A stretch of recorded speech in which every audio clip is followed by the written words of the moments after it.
रोहित को मालूम था कि नहीं था, मुझे नहीं मालूम है, और शायद मुझसे छोटा ही रहा होगा।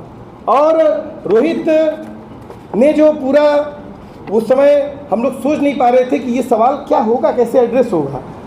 फिर भी ये हुआ कि चलो 3 बजे जो है हम लोग वक्त दिए, टाइम दिए कि हम लोग अम्बेडकर प्रतिमा पर धरना देंगे। रास्ते में हम लोग बहस करते आ रहे हैं, इस पूरे डिस्कोर्स पे बहस करते आ रहे हैं कि ये क्या होगा। और थोड़ी देर बाद वहाँ पर एसपाई के भी साथी पहुँचे, उन्होंने भी कॉल किया था, और 1 घंटे का धरना चला और हम लोग धरना देकर वापस आए। और वापस आने के बाद जब हम 1-2 दिन 3 दिन में चीज़ों को देखने लगे तो उसके बाद ये पूरा सवाल बनने लगा। और मैं इस सवाल को इसलिए मैं कह रहा हूँ कि नेहा जी जिस यूनिवर्सिटी से, जेएनयू से हैं, उस यूनिवर्सिटी का भारत में पॉलिटिकल डिस्कोर्स को खड़ा करने में, सोशल जस्टिस के डिस्कोर्स को, सेकुलरिज्म के डिस्कोर्स को, जो पूरा सवाल है कि कैसे देखें, बहुत सारा सवाल होता है कि देश दुनिया के हम उलझे रहते हैं, लेकिन इस सवाल को मुझे लगता है कि यूजीसी के सवाल को भी जेएनयू ने, डीयू ने खड़ा किया। और आज वो सवाल रोहित सिर्फ और सिर्फ रोहित के हैदराबाद यूनिवर्सिटी का छात्र नहीं है, आज रोहित पूरे देश में हर गांव में रोहित वेमुला तेरे सपनों को मंजिल तक पहुंचाएंगे की बात हो रही है। और जिस दिन जेएनयू में 14 छात्रों को वहाँ पर हिरासत में लिया गया और समता की जो बात करने वाले थे, उसमें नेहा जी और तमाम साथियों को भी वहाँ पर मारा पीटा गया, लोगों के चोटें आई, फ्रैक्चर आया। तमाम देश में इस बात को लोग लेकर गंभीरता से देख रहे थे।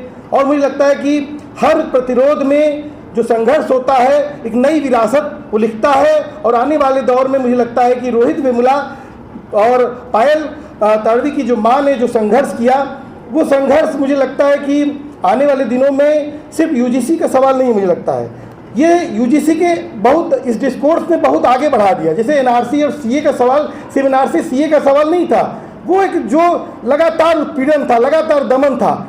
और आज ये जो पूरा सवाल है उस तरीके से उठ रहा है। हम इस बात को समझते हैं कि मैं कई बार, चूँकि हम लोग रिहाई मंच में हैं, इनकाउंटर है, मॉब लिंचिंग है, और लगातार हम लोगों ने कई बार लाशें उठाई हैं, लाशों को दफन किया है, जलाया है, कई बार लाशें नहीं मिलती हैं। एक हमारे क्या मुकेश राजभर का इनकाउंटर हुआ था, आज तक उसके पिता मानने के लिए तैयार हैं कि मेरे बेटे की हत्या हुई और इसका इनकाउंटर हुआ, क्योंकि उनको चेहरा ही नहीं दिखाया गया। और मुझे लगता है कि 235 से अधिक इनकाउंटर 2025 का जो आंकड़ा है, उस इनकाउंटर में आजमगढ़ में तो 2 मात्र लाशों को जो है उनका चेहरा दिखाया गया था। और ये मैं इसलिए कह रहा हूँ कि ये सवाल सिर्फ यूजीसी का नहीं है। यूजीसी क्योंकि विश्वविद्यालय एक प्रोडक्शन का सेंटर है, एक भारत के जो वो प्रोडक्शन करता है कि भारत में जो लोग जो भारत की प्रगति में, जो भारत के राष्ट्र निर्माण में जो छात्र छात्राएं हैं वो जाके योगदान देंगे और वो योगदान भारत को समृद्ध करेगा। लेकिन क्या है, वो भारत को जो समृद्ध करने वाला जो प्रोडक्शन है, वहाँ की स्थिति क्या है। मैं इसलिए कह रहा हूँ कि योगी आदित्यनाथ की जब गवर्नमेंट आती है तो 3300 दरोगा की भर्ती आती है, और उसमें 800 समथिंग दरोगा को जो है कहते हैं कि ये काबिल नहीं थी, और 17-18 का संभवतः है मामला, और उसमें 800 जो समथिंग जो दरोगा जो काबिल नहीं थे, जानते हैं कौन थे? वो एससी थे और एसटी थे। और वही दौर है ये कि जब भीमा कोरेगांव के नाम पर हमारे तमाम गौतम नवलखा, सुधा भारद्वाज से लेकर तमाम लोगों को जेलों में बंद किया जा रहा था और कहा जा रहा था कि दलित तो नक्सलाइट है, दलित तो अराजकता करता है, आतंकवादी करता है, और एक तरफ आप कह रहे हैं, इसी दलित को कह रहे हैं, इसी आदिवासी को कह रहे हैं कि वो दरोगा तक के काबिल नहीं है। मतलब कि आपके अगर वो सिस्टम के खिलाफ आपका जो सिस्टम है, मनुवादी ब्राह्मणवादी सिस्टम है, और हम उस समय भी कह रहे थे इस बात को लेकर कि जो उत्तर प्रदेश में जो इनकाउंटर पॉलिसी है, ये इनकाउंटर पॉलिसी सिर्फ इनकाउंटर पॉलिसी नहीं है, कानून को राज्य के स्थापित करने की पॉलिटिक्स नहीं है, ये मनुवाद को स्थापित करने की पॉलिटिक्स है। आप जानते हैं उत्तर प्रदेश में जब हम आज बैठे हैं 15,000 से अधिक इनकाउंटर 2025 के आंकड़े में है। पर मैं इसलिए कह रहा हूँ, हो सकता है लोगों को लगे कि ये तो विश्वविद्यालय की बात करेंगे, कहाँ बात करें, क्योंकि विश्वविद्यालय के ही जो पढ़े हुए छात्र हैं, अगर वहाँ पर हमारा प्रतिनिधित्व नहीं रहेगा। मैं एक छोटी सी बात बताऊं, इसी हजरतगंज में एक बार लाठीचार्ज हुआ, और लाठीचार्ज करने के बाद मैं बेहोश हुआ। तो जब मैं पुलिस थाने में था तो उसने पूछा कि जब मैं होश आया, मुझे पानी उनी मारा, होश आया, तो उसने पूछा कि तुम पहले क्यों नहीं बताया कि तुम हिंदू हो। मतलब ये तो कहाँ बताया गया। मतलब आपके विश्वविद्यालय का जो पूरा स्ट्रक्चर है उसका प्रॉब्लम है ना। उसमें पूछा जा रहा है कि आप हिंदू है कि नहीं, मुसलमान है कि नहीं, किस जात के हैं। कई बार उठाया जाता है, पुलिस उठाती है तो मैं जानता है भाषा से समझ आता है, अरे यादव जी ये क्या कर रहे हैं, यादव जी का उसका टोन समझ में आने लगता है। वो सोचिए कि वो जिस यादव पे बहुत सारा आरोप है, उत्तर प्रदेश और क्या कहते हैं बिहार में वो मुख्यमंत्री तक बन गया है, लेकिन उसकी जब जाति का सवाल आता है तो उस जात के पूरे सवाल को आप किस तरह से देखते हैं। हम देखिए 15,000 इनकाउंटर हुए और उसमें 233 लड़कों को जो है गोली मारी गई और उसमें लगभग 9,000 लोगों के पैरों में गोली मारी गई है। और 9,000 मैं पूरी गारंटी के साथ करता हूँ, और हम तो मांग कर रहे हैं कि योगी जी आप जिस तरीके से जारी करते हैं बड़े बड़े वादे, आप जाति या उसकी सामाजिक स्थिति की जारी कर दीजिए।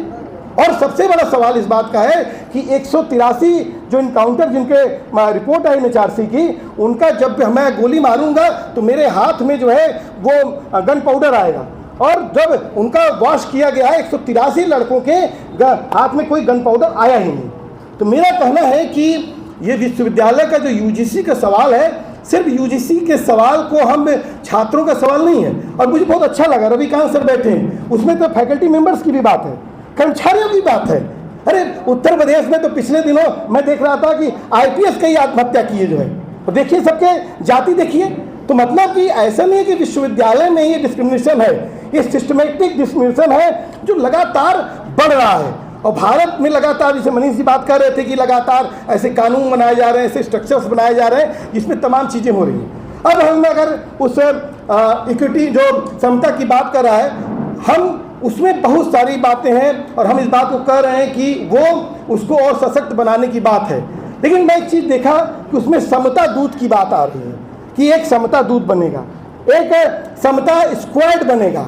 मतलब कि भारत में 70 साल में इस विश्वविद्यालयों को, यूजीसी को 70 साल बाद समझ में आया कि यहाँ पर समता नहीं है, और हम रैंकिंग तलाशते हैं कि हम इतनी रैंकिंग पे हैं, उतनी रैंकिंग पे। और सच्चाई है कि आप प्रवेश में रोकते हैं, आप ड्रॉप आउट देख लीजिए, कौन लोग ड्रॉप आउट हो रहे हैं, प्रवेश से किनको रोका जा रहा है, किनको एनएफएस किया जा रहा है।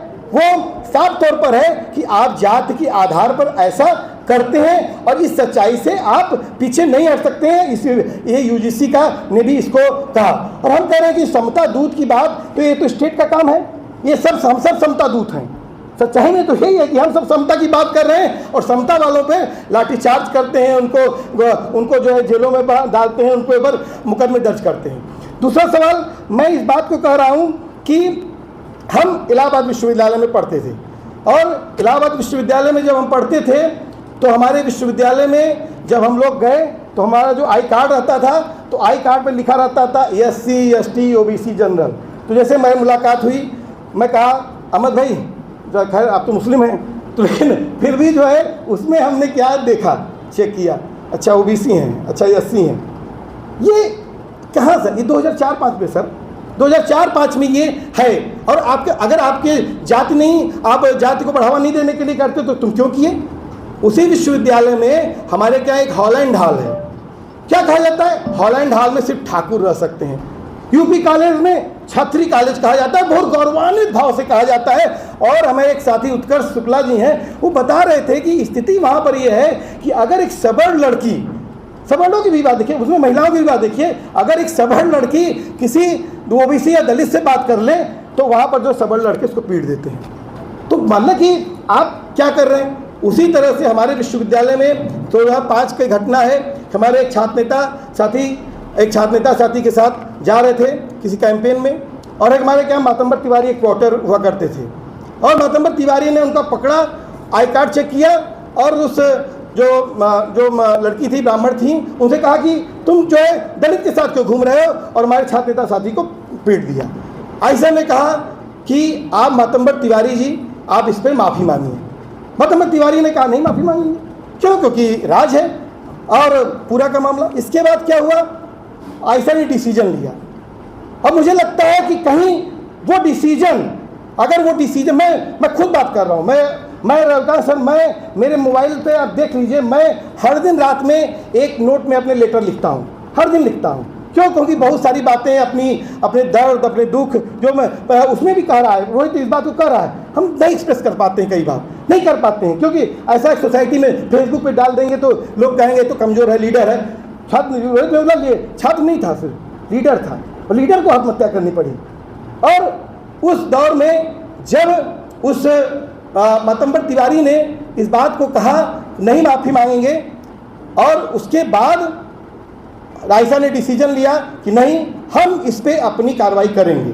और दूसरे दिन हमारे साथियों ने जाके सीनेट हॉल परिसर पे जाकर के मातंबर तिवारी को कालिख पोती। और हम गौरव के साथ कहते हैं इस बात को कि अगर हम जात के आधार पर, तुम मुझे धर्म के आधार पर, मुझे तुम लिंग के आधार पर तुम डिस्क्रिमिनेट करोगे तो हम ऐसे नहीं छोड़ेंगे, हम ऐसे नहीं जाने देंगे। जो है हमने कालिख पोती, और कालिख पोतने के बाद दूसरे दिन की घटना देखिए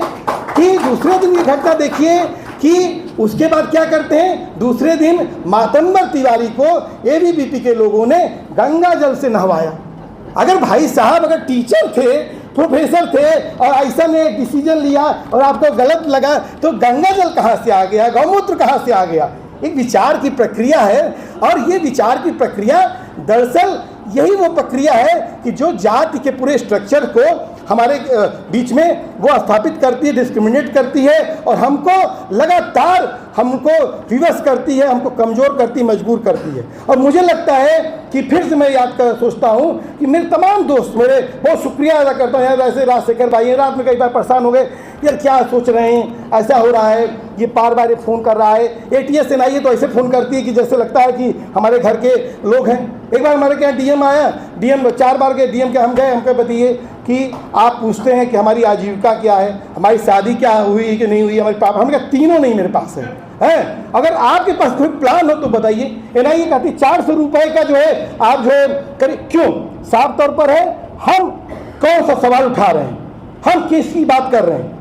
हमारे यहाँ एक सांसद निरहुआ थे, उन्होंने कहा कि आजमगढ़ वालों का सर फोड़ देंगे, तो गोली मार देंगे, घुटना मार देंगे। मैं गया, अनुराग आर्य जो अभी बरेली में DM थे, काफ़ी वहाँ पर आताताई काम किया, मैं गया तो उन्होंने कह रहे हैं मुकदमा दर्ज करिए, कह रहे हैं कि आप भी तो भड़काते हैं। मैं कहा कैसे भड़काते हैं? कहा आप जाति के नाम पर भड़काते हैं। मैं कहा नहीं सर, जात के नाम पर डिस्क्रिमिनेशन करते हैं, हम तब सवाल को उठाते हैं।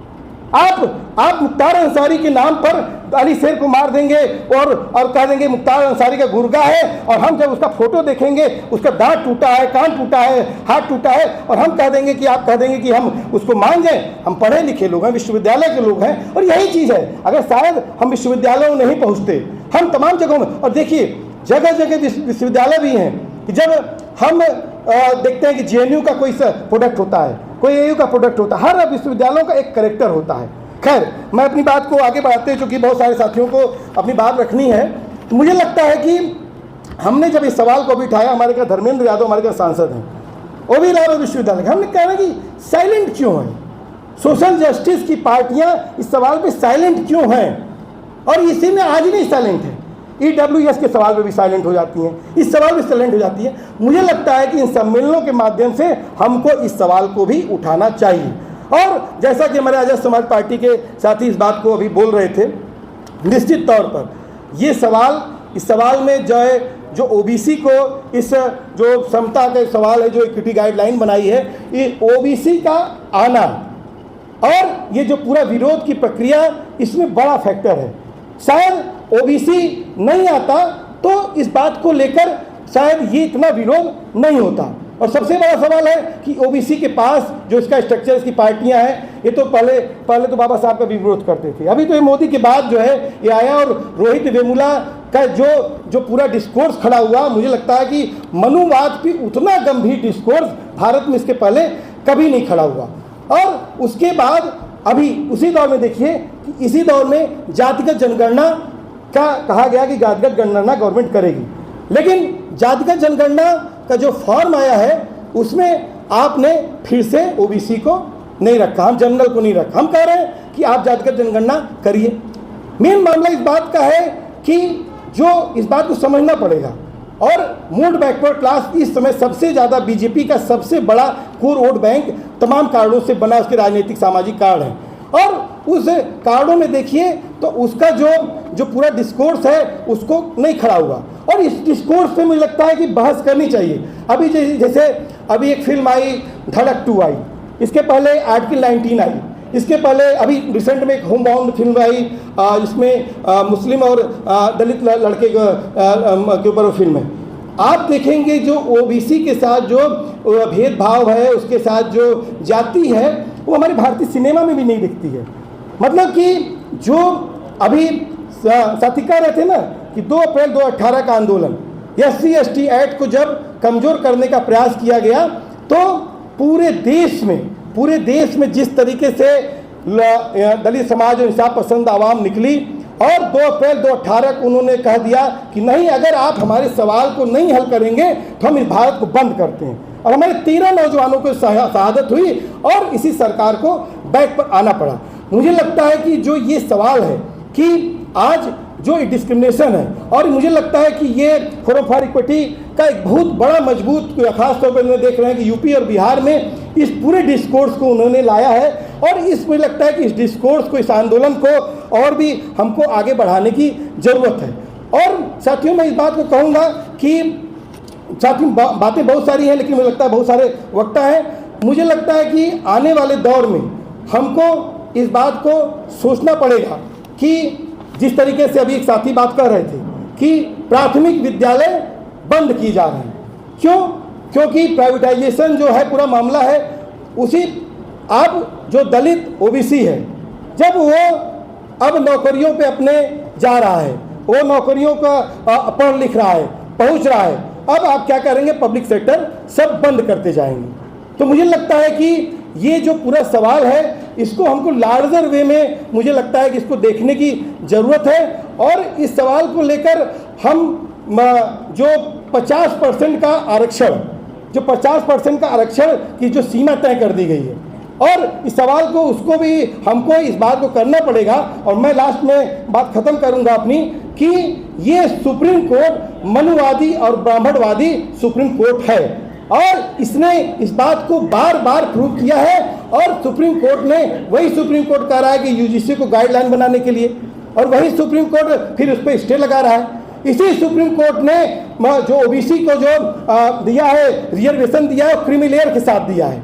कौन सा सामाजिक न्याय जो क्रीमी लेयर के साथ बात कर रहा है? इसी सुप्रीम कोर्ट ने 50% का जो बाध्यता दिया है, इसी ने दिया है। इसी सुप्रीम कोर्ट ने ईडब्ल्यूएस पे हम लोग भी पिटिशनर थे, एक दिन बाद भी उसने जो है स्टे नहीं लगाया।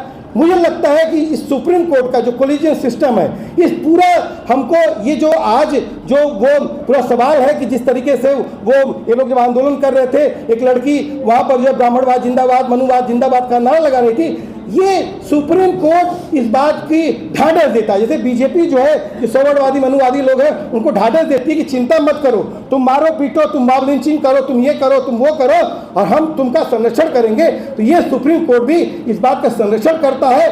और मैं इस बात के साथ अपनी बात समाप्त करूंगा कि हमारा साथी नजीब जेएनयू का छात्र था और उसको गायब कर दिया गया और आज तक नहीं मालूम चला। और क्या कहते हैं कि मुसलमान पढ़ता नहीं, लिखता नहीं, टायर का पंचर बनाता है। लेकिन सवाल है कि जब नजीब कोई जेएनयू में जाएगा तो उसको आप गायब कर देंगे, रोहित वेमुला को आप आत्महत्या के मजबूर करेंगे, पायल को आप आत्महत्या को मजबूर करेंगे। तो मुझे लगता है कि इस सवाल को हमको लड़ना पड़ेगा और समता के संघर्ष को हमको और तेज करना पड़ेगा। मैं अपनी बात समाप्त करता हूँ, वक्त ज़्यादा लिया, इसके लिए माफ़ी। इंकलाब जिंदाबाद।